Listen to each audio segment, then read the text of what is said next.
Hi friends, ఎంతో టేస్టీగా సింపుల్గా బగారా రైస్ ఎలా చేసుకోవాలో పెడతాను చూసేయండి. చూడండి ఎంత పొడి పొడిగా వచ్చిందో ఈ రైస్ బాస్మతి వేసి చేశాను. చాలా సింపుల్గా వచ్చింది. టేస్ట్ కూడా సూపర్గా ఉంటుంది. ప్రతి ఒక్కరు ట్రై చేయండి. ఎలా ఉంది నాకు కామెంట్ చేయండి. చాలా సింపుల్ ప్రాసెస్లోనే ఉంటుంది. దీనికి కావాల్సినవి చూపెడతాను. వంట రాని వాళ్ళు కూడా చాలా ఈజీగా చేయొచ్చు. ఓకేనా? లేట్ చేయకుండా వీడియోలోకి వెళ్ళిపోతాం. స్కిప్ చేయకుండా చూడండి, అప్పుడే అర్థమవుతుంది. 2 గ్లాస్ రైస్ని తీసుకొని వాటర్ వేసి నానబెట్టాను, నీట్గా వాష్ చేసి. ఇంకా ఆనియన్స్, పచ్చిమిర్చి కట్ చేశాను. ఇంకా 2 లవంగాలు, కొంచెం దాల్చిన చెక్క, ఒక స్టార్ పువ్వు, ఇంకా కొత్తిమీర, పుదీనా, టమాటా, కస్తూరి మేతి కట్ చేసి పెట్టుకున్నాను. ఇంకా అల్లం వెల్లుల్లి పేస్ట్. ఇంకా ప్రాసెస్ చూపెడతాను, చూసేయండి. స్టవ్ వెలిగించి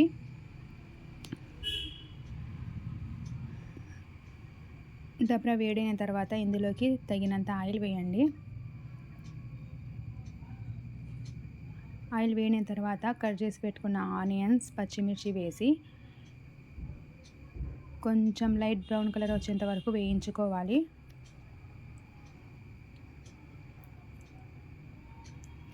దీన్ని మేము బగారా రైస్ అంటాము, కొందరు నార్మల్ రైస్ అంటారు. ఇంకా ఈ కలర్లోకి వచ్చినాక ఇంకా స్టార్ పువ్వు, దాల్చిన చెక్క, లవంగం వేసాను. ఇంకా ఈ కలర్లోకి వచ్చినాక అల్లం వెల్లుల్లి పేస్ట్ వేసి పచ్చివాసన పోయేంత వరకు వేయించుకోవాలి. నేను 2 స్పూన్స్ వేసాను.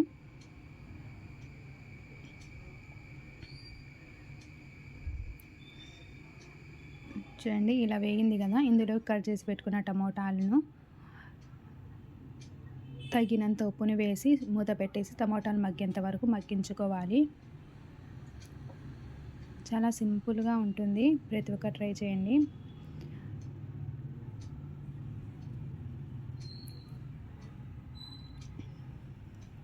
నేను ఎలా చేస్తానో అలాగే చేస్తే పర్ఫెక్ట్గా నేను ఎలా చేస్తానో టేస్ట్ అలాగే వస్తుంది, ఎవరు ట్రై చేసినా కూడా. ఇంకా టమాటాలు మగ్గిపోయిన తర్వాత ఇందులోకి కొత్తిమీర, పుదీనా, కస్తూరి మేతి వేసి 1 మినిట్ మగ్గించుకున్నాను. ఇంకా ఇవన్నీ మగ్గిన తర్వాత ఇందులోకి 2 స్పూన్ ధనియా పొడి, 1/2 టేబుల్ స్పూన్ గరం మసాలా వేసి 1 గ్లాస్కి 2 గ్లాస్ వాటర్ని పక్కన వేడి చేసుకున్నాను. ఇంకా ఇందులోకి వేడి నీళ్ళు వేసేసి 1 మినిట్ మూత పెట్టేస్తే కొంచెం ఎసురు వస్తుంది.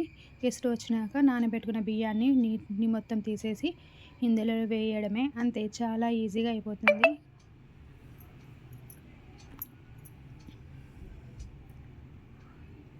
అసలు టైం పట్టదు.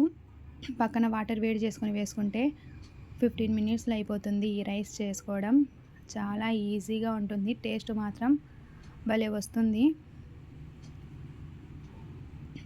నాకు ఈ రైస్ చేయడానికి 15 మినిట్స్ పట్టింది.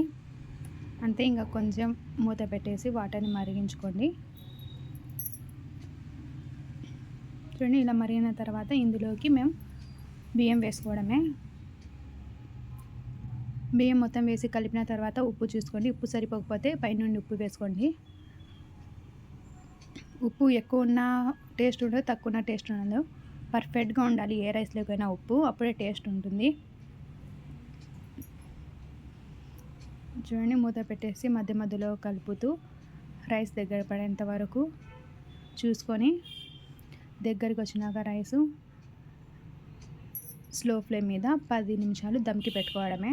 దమ్కి పెట్టుకున్న తర్వాత ఒక 15 మినిట్స్ 20 మినిట్స్ అలాగే వదిలేసి వేసుకుంటే రైస్ పొడి పొడిగా సూపర్గా వస్తుంది. ఓకేనా? నా వీడియోస్ కనుక నచ్చితే సబ్స్క్రైబ్ చేయండి, షేర్ చేయండి, కామెంట్ చేయండి అండ్ లైక్ చేయండి. నన్ను కూడా సపోర్ట్ చేయండి. Thank you for watching. Bye friends.